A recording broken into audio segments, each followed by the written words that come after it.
Hi my dear friends, welcome back to my channel Bikash Rawtia Creation. আজি আপোনালোকৰ আগত আকৌ এটা নতুন টপিক লৈ আহিছো my dear friends. আপোনালোকে নিশ্চয় মোৰ থাম্বনেল চাই গম পালে অলৰেডি. মই আজি এনেকা 8টা ৰিজনছ লৈ আহিছো যাৰ কাৰণে আজি গোটেই ভাৰতবৰ্ষত বা অল ওভাৰ ওয়াৰ্ল্ডত মানুহে ডাইৰেক্ট সেলিং নেটৱৰ্ক মাৰ্কেটিং কৰি আছে. সো এনেকা 8টা পইণ্টছৰ পৰা মই প্ৰথম পইণ্টটো ক'ব গৈছো my dear friends, no huge investment of money.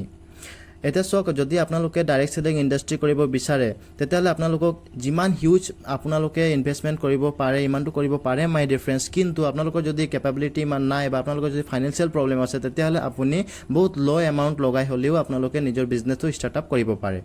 Second point হৈছে পাৰ্সোনাল কোচিং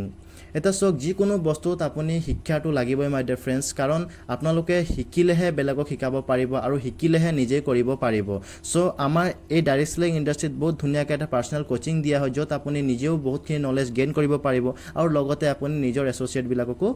নলেজ দিব পাৰিব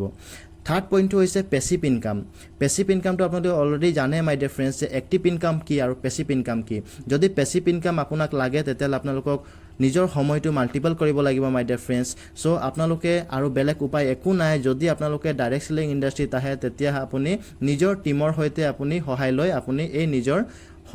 সময়টো মাল্টিপল কৰিব পাৰিব আৰু যদি আপোনাৰ সময় মাল্টিপল হৈ যাব তেতিয়ালে আপোনালোকৰ পেছিভ ইনকাম অহা ষ্টাৰ্ট হৈ যাব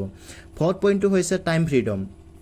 টাইম ফ্ৰীডমটো আপোনালোকে নিশ্চয় গম পায় মাই ডিয়াৰ ফ্ৰেন্ডছ কাৰণ সক আজি এটা জব কৰি থকাৰ অৱস্থাত আপুনি টাইম ফ্ৰীডম কেতিয়াও পাব নোৱাৰে কিন্তু ডাইৰেক্ট সেলিং ইন্ডাস্ট্ৰিত আপুনি টাইম ফ্ৰীডমটো পাব পাৰে ফিফথ পইণ্ট হৈছে ট্ৰাভেল ইনচেন্টিভ আপোনালোকে নিশ্চয় গম পায় আজি বহুতখিনি নেটৱৰ্কাৰে বা বহুত ডাইৰেক্ট সেলিং ইন্ডাস্ট্ৰি কৰি থকাৰ অৱস্থাত আজি ফৰেন টুৰ গৈ আহিছে সো আমাৰ এই ডাইৰেক্ট সেলিং ইন্ডাস্ট্ৰিটোত আপোনালোকে ট্ৰাভেল কৰাৰ ফেচিলিটিটো পাব মাই ডিয়াৰ ফ্ৰেন্ডছ আৰু 6 পইণ্টটো হৈছে কাৰ ইনচেন্টিভ যদি আপোনালোকে ভাবিছে যে বোলে মোৰ সপোন কাৰটো মোক ল'ব আছে তেতিয়ালে আপোনালোকে আমাৰ এই ডাইৰেক্ট সেলিং ইন্ডাস্ট্ৰিৰ পৰা এচিভমেন্ট ল'ব পাৰে 7 পইণ্টটো হৈছে সেলফ গ্ৰুমিং আপোনালোকে যদি আজি নিজেই ডাইৰেক্ট সেলিং ইন্ডাস্ট্ৰি অলৰেডি কৰি আহিছে মাই ডিয়াৰ ফ্ৰেন্ডছ তেতিয়ালে আপোনালোকে নিশ্চয় গম পাব যে আপুনি ডাইৰেক্ট সেলিং কৰি থকাৰ অৱস্থাত আপোনালোকে কি হৈ আহিছে আৰু তাৰ আগত আপুনি কি আছিলে যদি ডাইৰেক্ট সেলিং ষ্টাৰ্টআপ নকৰাৰ আগত যদি আপুনি দুটা মানুহৰ আগত কথা ক'ব নোৱাৰিছিল কিন্তু আপোনালোকে নিশ্চয় গম পাইছে আজি ডাইৰেক্ট সেলিং কৰি থকা 2 বছৰ 3 বছৰ পাছত আপুনি হাজাৰ মানুহৰ আগত বহুতখিনি কথা ক'ব পাৰিছে সো এইখিনি আপোনালোকৰ কনফিডেন্স বঢ়াইছে মাই ডিয়াৰ ফ্ৰেন্ডছ সো এনেকুৱা এটা ইন্ডাস্ট্ৰি য'ত আপোনালোকৰ কনফিডেন্সটো বঢ়ায় আৰু 8 পইণ্টটো হৈছে মাইণ্ডছেটটো বহুত ডাঙৰ এটা পইণ্ট মাই ডিয়াৰ ফ্ৰেন্ডছ কাৰণ সক আপুনি যিকোনো বস্তুত মাইণ্ডছেট লগাব নোৱাৰিলে আপুনি সাকসেসো কেতিয়াও হ'ব নোৱাৰে কাৰণ সক আজি আপুনি যদি এটা ষ্টাডি টেবলত বহিছে যদি আপোনাৰ ফোকাসটো যদি ষ্টাডিত নাই মাই ডিয়াৰ ফ্ৰেন্ডছ বুকত নাই তেতিয়ালে আপোনালোকৰ হয়তো ৰিজাল্টটো ইমান ভাল নহব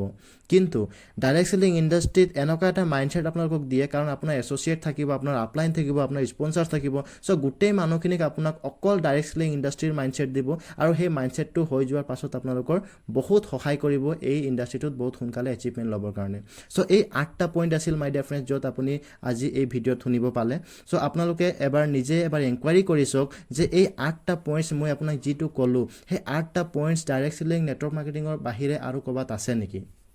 যদি আছে আপোনালোকে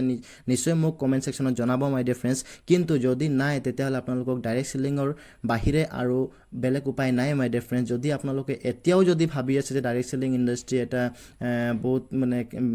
বহুত এটা ফ্ৰড কোম্পানী বুলি তেতিয়াহলে আপোনালোকে হয়তো নিজৰ মাইণ্ডছেটটো চেঞ্জ কৰিব লাগিব মাই ডিয়াৰ ফ্ৰেন্ডছ আজি নহলেও কালি আপোনালোকক চেঞ্জ কৰিব লাগিব সো আকৌ এবাৰ নিজৰ ভালকে নলেজটো লওক আৰু আপোনালোকে এবাৰ আহি ইয়াত চাওক সো এইখিনি বস্তু আছিল my dear friends so wish you all the best Thank you.